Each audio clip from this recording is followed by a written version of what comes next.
ambao ukiwapa mipango na mifumo mizuri watakuwa tayari kuweza kuifuata. Lakini katika nafasi yangu, endapo tapata ridhaa ya kuwa kiongozi kwa kuongoza nyinyi katika tasnia ya filamu mkoani ama wilayani hapa, ninaamini ongezeko la uzalishaji wa zao la uandaaji wa filamu. Nitahakikisha kila kundi, kila producer atakuwa na uwezo wa kuandaa filamu katika mifumo na misingi iliyo bora zaidi ili iweze kuwafikia watazamaji wengi. Lakini pili, nitasimamia kuhakikisha inapatikana YouTube channel ambayo nitahitaji ushirikiano wenu wasanii kwa ajili ya kuinua ile YouTube channel. Sina maana YouTube channel za kila mmoja zitafungwa, hapana. Tutaandaa YouTube channel kwa ajili ya umoja wa wasanii, kwa ajili ya kuweka filamu zetu pale tutakapokuwa tumezikamilisha.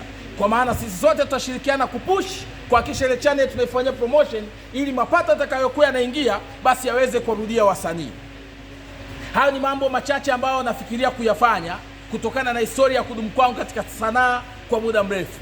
Lakini pia mimi mwenyewe ni sehemu ya resource na equipment ambazo zitatumika kusaidia na kupush na kuinua wasanii wa kari yote kuhakikisha kwamba mkoa unarudi katika hadhi na tunafanya kazi ambazo zitaleta tuzo za heshima. Na tunahitaji mimi kuhakikisha kwamba tusifanye filamu tu kwa maana mazoea.